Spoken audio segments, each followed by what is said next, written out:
This building right here, I didn't realize that when I was here earlier at the Center of the Universe, which is right there on that bridge, and I'm right beside it again because my hotel is right there. There's my hotel. I'm on the 5th floor. But this building right here is the Oklahoma Jazz Hall of Fame. Pretty neat. I like jazz and stuff. You can kind of see some little lights in there and stuff, but it's just separated from this parking lot by the tracks. So I'm gonna continue touring Tulsa. Driving around Tulsa right now. This is the Route 66 area, the Blue Dome area. In fact, there is the Blue Dome right there. Driving down Elgin Street, I drove past the Blue Dome and some neon lights. That was a Route 66 area, I think.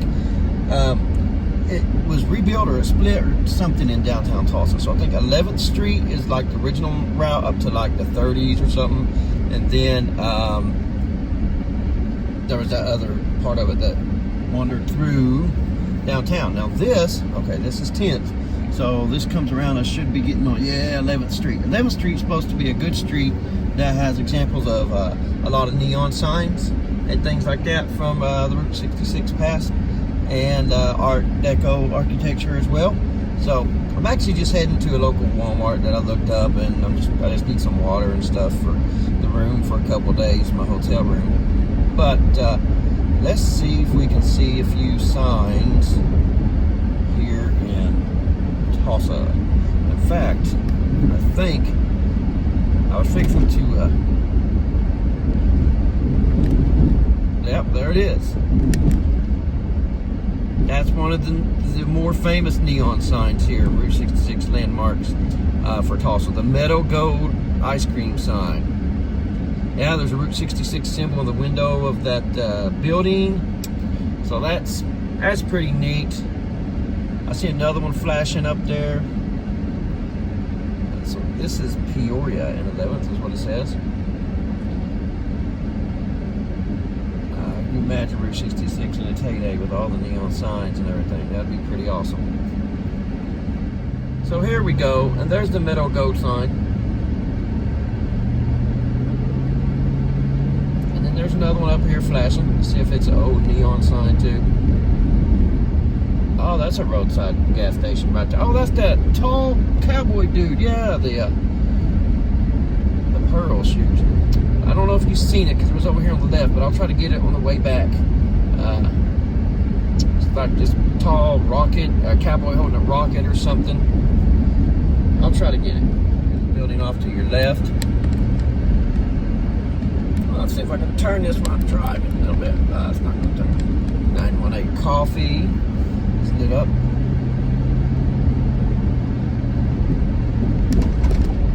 See another one right up there. I just passed that little Mexican restaurant that I've been wanting to try too. They said it's a landmark along 66 called El Rancho Grande. They're not open on Sundays, so I didn't get to eat there, but I might sneak down here and try them tomorrow. Hotel. I see something else flashing up here. So, pretty neat. I had mentioned earlier that the yield sign was invented by a Tulsa police officer in Tulsa here, and this is the proof of it. I'm here at the Tulsa Police Academy today, and that's the proof. I'm in an area now called Black Wall Street, is what this street is remembered, but it's actually the historic Greenwood neighborhood that was established in 1905. Now, this is some people say a dark period in Tulsa history, but it does have a lot of significance.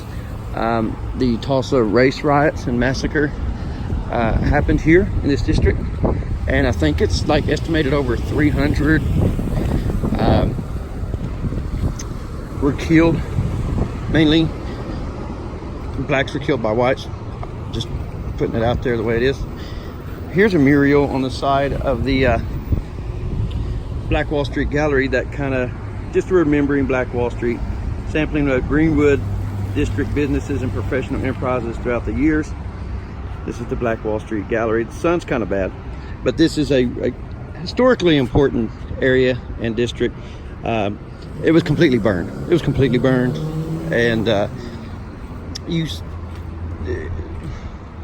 probably just need to go ahead and go online and just kind of read and research Black Wall Street. So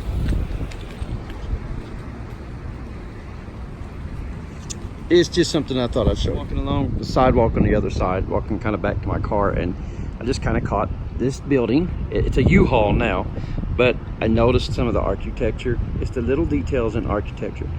And if you back up, I can't really see it now because I'm too close, but then I was like, there's a plaque on this building.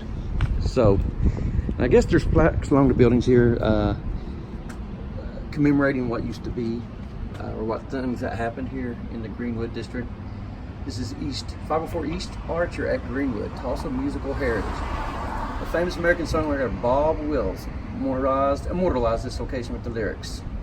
Would I like to go to Tulsa? You bet your boots I would. Just let me off at Archer and I'll walk down to Greenwood. Take me back to Tulsa, I'm too young to marry. Bob Wills sang Take Me Back to Tulsa on the radio and in many recordings. Regularly performed at Kane's Ballroom on Main Street, just a few blocks away. So, but yeah, district is the baseball field of the minor league team, the Tulsa Drillers, One Oak Field. Pretty nice field for, small team. I'm not for sure what affiliate, AAA or whatever, who they're even affiliated with. But I do know that I've always known they had a LA Dodgers, because it's hanging right there. So the same team Oklahoma City Dodgers are affiliated with LA Dodgers. I'm guessing, because that's why they would have a LA there on the back of the scoreboard. So playground out there, but this is the outfield, deep outfield. I like that Dilly Dilly deck. It's got to be Budweiser sponsored. Dilly Dilly deck.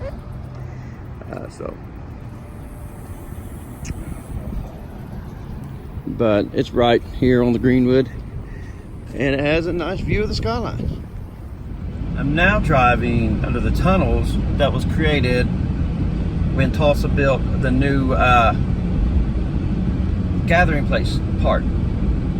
I can't remember the amounts, but yeah, it's one of the top parks in America right now. It's supposed to be awesome, and I want to swing back through here and check it out in just a little bit. But right now I'm on my way to the Praying Hands. That right there's the River Spirit Casino, pretty big casino, and it's right on the river. And Oklahoma and Tulsa in particular just got drenched with rains a few months ago, and I think they took on some flooding from the river.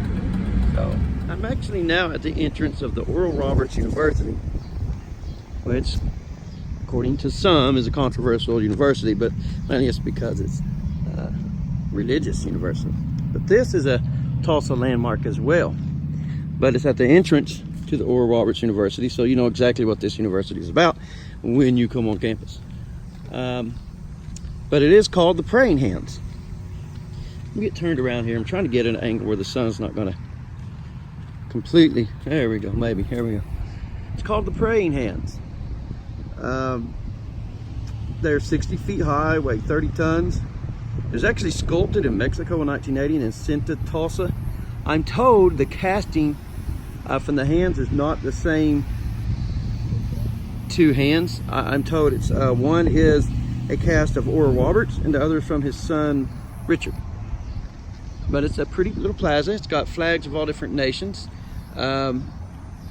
which, like I've said before, I like flags. I'm guessing maybe students or something, because there's Uganda, there's Germany. I think that red, there's Israel. Was that China? Or is China one star? I can't remember what the one with several stars on it are. But then there's the Christian flag, the ORU flag, Oklahoma flag, and the American flag.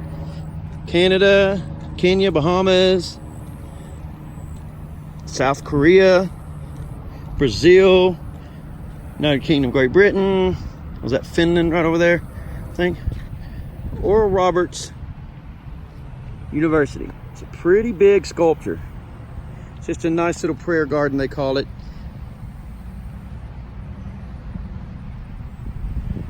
And Jesus increased in wisdom and stature, and in favor with God and man. Luke 2:52.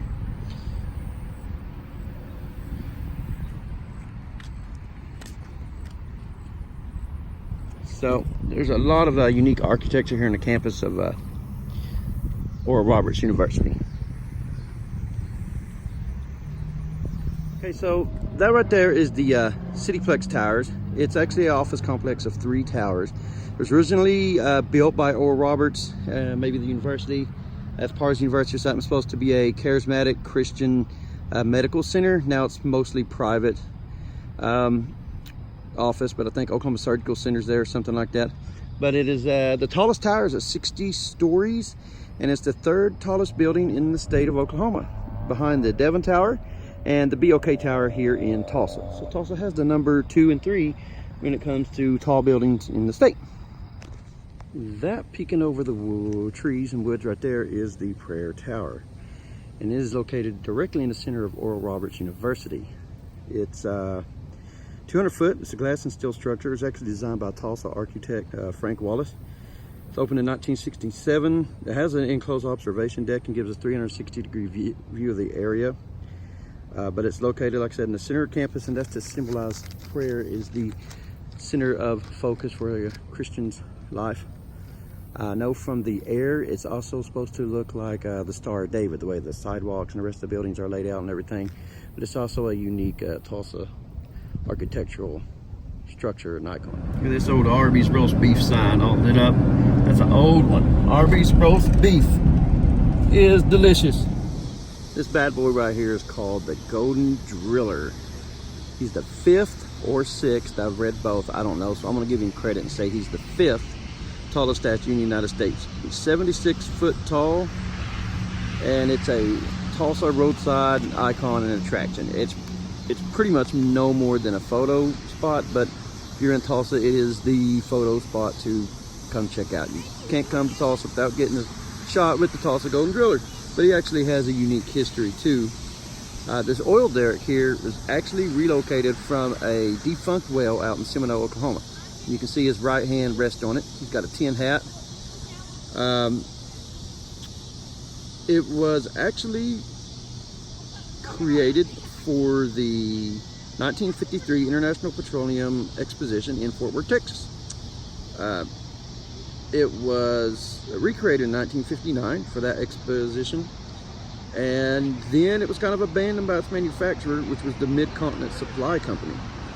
And it was actually slated for demolition, and as neglect and bullet holes had tore up the body, but it was donated to the Tulsa County Fairgrounds, and Tulsa came to the rescue. They put it up for their 1966 International Petroleum Exposition, which we're here at the Exposition Hall.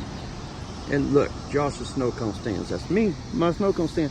Anyway, but in 1979 it was adopted by the Oklahoma State Legislature as a state monument. In 2006 it was named one of the top 10 quirkiest destinations in the U.S. And it actually has stats listed. Its belt size is 48 feet in circumference. Shoe size is 393 DDD. And this is a popular thing for kids and families to do, is climb on the shoe. Let me zoom up a little bit on it. Yeah, its hard hat size is 112, and there's a plaque that says it's dedicated to the men of the petroleum industry who, by their vision and daring, have created from God's abundance a better life for mankind.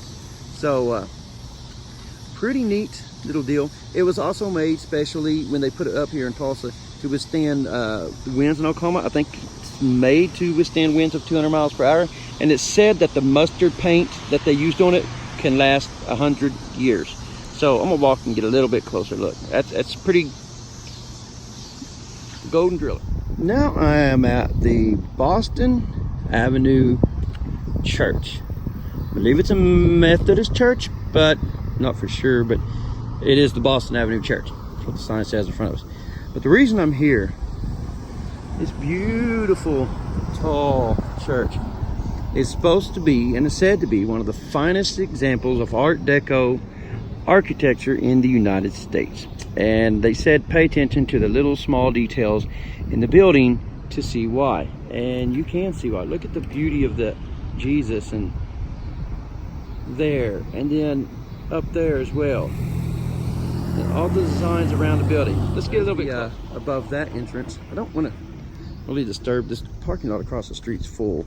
They do have signs that says a historic church for modern people. So I'm not for sure if they're having a service. It's Monday night, so I don't know. But look at the details on this. Very beautiful. Very tall structure. And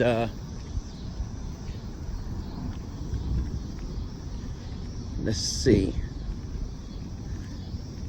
There's another church right over there, and if I'm gonna have to look it up again, but I think that's the Cathedral, the Archdiocese of Tulsa in this area. That's their head church.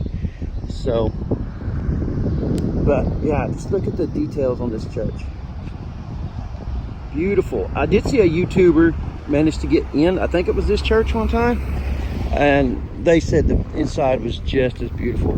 So, but we're going to continue on seeing things. This three-spire church is called the Holy Family Cathedral. It is part of the Roman Catholic Church and is the mother church of the Roman Catholic in Tulsa and home of the bishop. It is beautiful. The spires on it, I wonder if it has bells in it or rings. I don't know, but it's got some neat architecture too. I have no idea. Is that Latin? I believe probably Latin. And look, I believe that is a church of some sort. And then behind it, there's another church with a couple of spires. They're all over downtown Tulsa, and neat architect and history, beautiful. Does every city in America that's any size does every city, they have a Bank of America tower? I believe so. But anyway, let's see if I can get some better shots of the church. It really is just a pretty church. It reminds me of some of the architecture in Europe. You don't get to see that much, at least here in Oklahoma. So just walking around it, kind of looking. The windows are beautiful. I bet if they were lit up, all of them. I mentioned earlier that the Tulsa Union Depot was now the Oklahoma Jazz Hall of Fame. So here's just a view of it, standing in front of it instead of down across the tracks. And look, little jazz saxophone in the window. That's where the Jazz Hall of Fame is. From the bottom of the OK Tower, it's kind of columned and arched just like the World Trade Center was. I'm telling you, look it up. A lot of neat similarities and all that stuff.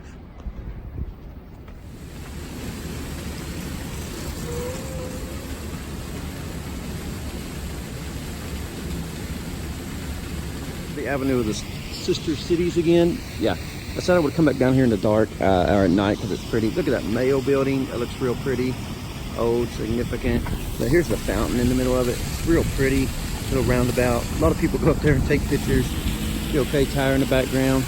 I'm not going to hang up very long because I've just seen some lightning behind the BOK Tower, and I think it's supposed to be moving this way. But yeah, this is that little plaza downtown area at night. Real pretty, real comfortable, relaxing. I looked at it during the daytime and I was like, I wonder what it was, but I never could really find much on it. I still need to get back and research some more, but check out the top of it. Pretty. Oh, it's lightning. I better head on back. Tulsa is pretty. At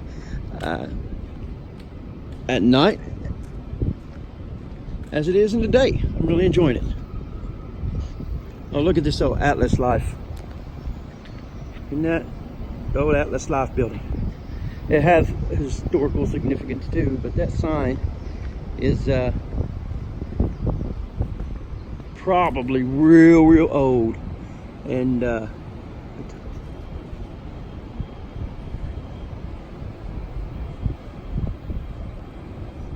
one of the churches we visited earlier on I can't remember the name of which one, but yeah, that's what it looks like at night.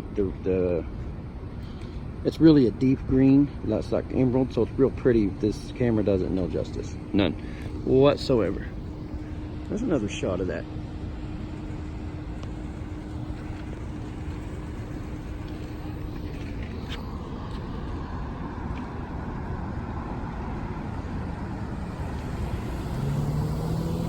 Oh yeah, it's gonna storm in Tulsa tonight. I better get back to my hotel. Big old building, but I just thought it was attached to the BOK Tower. looks like it. Maybe it is, but physically, but I don't think it is a park because I just realized it is the City Hall of Tulsa.